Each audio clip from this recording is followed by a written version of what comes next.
Assalamualaikum warahmatullahi wabarakatuh. Dan salam sejahtera untuk kita semua. Setiap bersepeda dengan teman-teman, saya selalu di posisi juru kunci, termasuk ketika di turunan, apalagi ketika di jalan datar.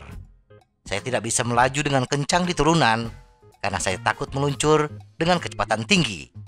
Dan ketika di jalan datar, saya selalu di belakang, berjarak sekitar 40 hingga 50 meter dari teman-teman.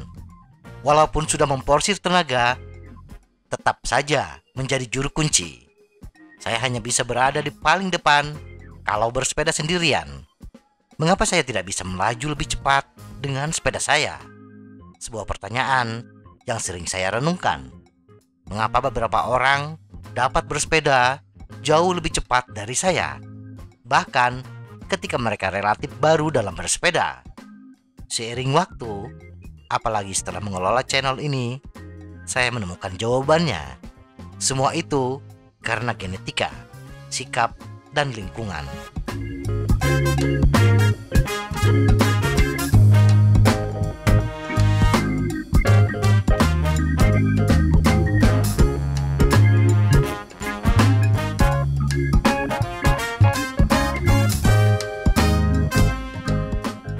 Saya bukanlah pesepeda profesional, apalagi mengikuti kompetisi bersepeda. Saya hanyalah seorang yang gemar bersepeda, bukan pesepeda. Gaya hidup kantoran, dengan pekerjaan yang selalu di belakang komputer, menjadikan saya seorang yang tidak sportif, yang telah menghabiskan sebagian besar hidupnya dengan tidak terlalu banyak melakukan aktivitas fisik. Sabtu dan Minggu kadang-kadang dihabiskan bersama keluarga, yang kadang-kadang juga tidak melibatkan gerakan fisik yang intens. Sampai saya menemukan bersepeda, saya telah mengubah hidup dan sikap saya.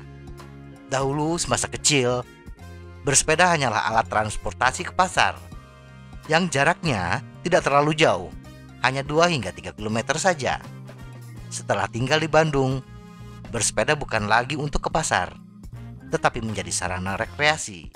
Bersepeda menelusuri persawahan di pinggiran kota Bandung, dan seiring waktu mulai melirik jalur-jalur tanjakan di Bandung Timur, menelusuri lereng Gunung Manglayang, bahkan sampai menyeberangi Gunung Manglayang ke Cibodas Maribaya. Dari situlah saya mulai merasakan bahwa saya tidak sehebat orang lain. Di tanjakan ngos-ngosan, di turunan juga keteteran, apalagi di jalan datar.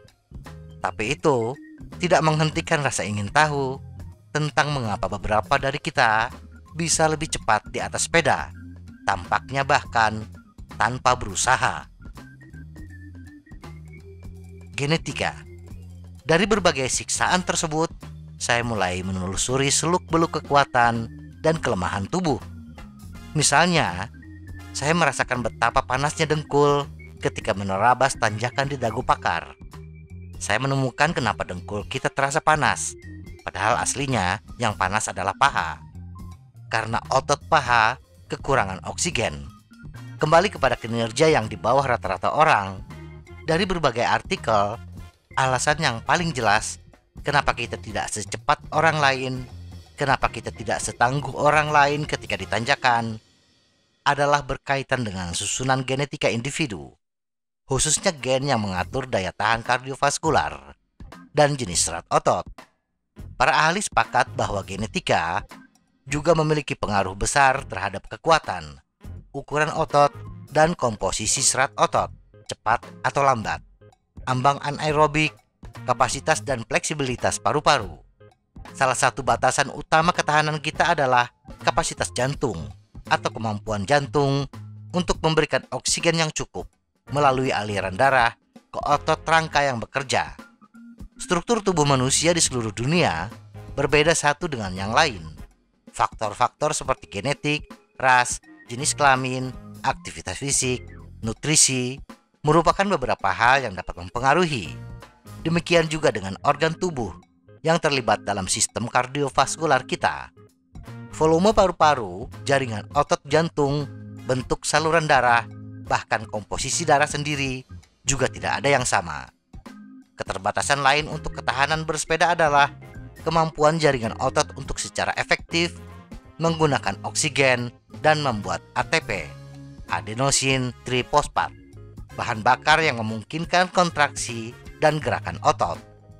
Kabar baiknya bagi kita yang tidak sportif adalah bahwa meskipun kita kekurangan daya tahan kardiovaskular dan serat otot, beberapa dari kita bisa merespons pelatihan dengan lebih baik. Kapasitas kardiovaskular bawaan masih bisa dikembangkan seiring dengan rajinnya kita melatih otot-otot yang terlibat dalam sistem kardiovaskular. Otot jantung masih bisa dilatih, kelenturan paru-paru masih bisa dikembangkan, jumlah mitokondria masih bisa ditambah dengan latihan yang konsisten. Saya tentu tahu bahwa jika saya berkendara lebih banyak, saya meningkatkan daya tahan dan kecepatan saya. Dan saya menyadari bahwa saya pasti tidak akan pernah menjadi atlet elit, tapi saya bisa berkembang bahkan dengan sedikit latihan. Sikap mental. Faktor kedua yang sebagian besar pakar olahraga sangat menekankan bahwa sikap dan mental kita adalah faktor yang sangat penting. Dalam buku The Cyclist Training Bible, The World's Most Comprehensive Training Guide, hal yang dibahas pertama kali adalah sikap mental seorang pesepeda. Hal ini tentu tidak hanya berlaku untuk atlet elit, tetapi juga dapat berlaku untuk pesepeda kasual, pesepeda rekreasi seperti saya. Salah satu hal yang sering mempengaruhi kinerja bersepeda saya adalah suara negatif di kepala saya yang terus-menerus mengatakan saya tidak bisa melakukannya. Saya tahu bahwa banyak pesepeda lainnya memiliki suara kecil yang sama yang menahan mereka.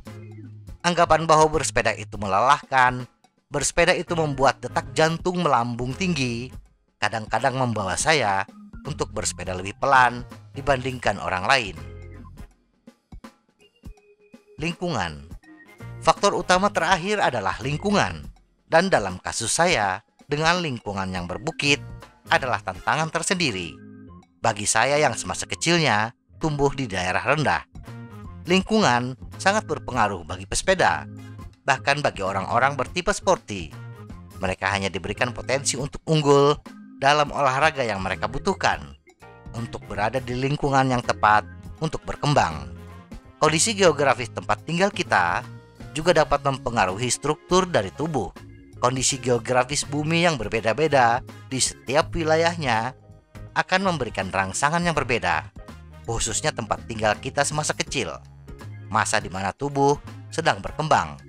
Sebagai contoh, daerah pantai dan daerah pegunungan akan memberi rangsangan berbeda pada tubuh.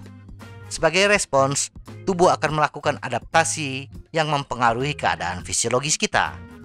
Tempat tinggal masa kecil saya adalah daerah dengan ketinggian yang bisa dikatakan 0 meter di atas permukaan laut.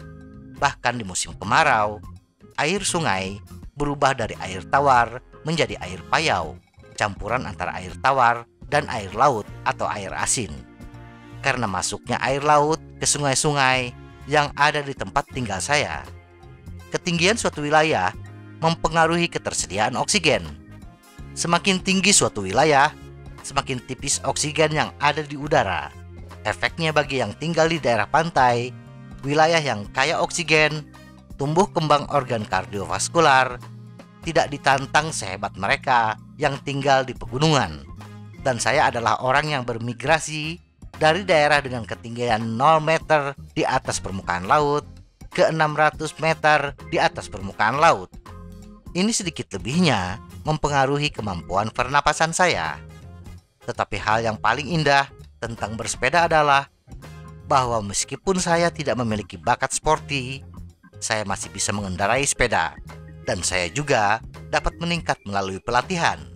Saya tahu saya tidak akan pernah menjadi pembalap pertama yang melintasi garis finish, tetapi saya tahu bahwa saya tidak pernah menyerah begitu saya menetapkan tujuan untuk diri saya sendiri. Sangat menyenangkan untuk memahami tentang tubuh kita. Jadi, jangan biarkan semua itu, genetika, sikap, dan lingkungan menghambat kita untuk terus bersepeda. Latih diri kita, terus kembangkan sikap positif dalam diri kita, maka kita akan bisa menaklukkan kondisi lingkungan yang ekstrim bagi kita. Semoga informasi ini bermanfaat. Tetap sehat. Salam goes.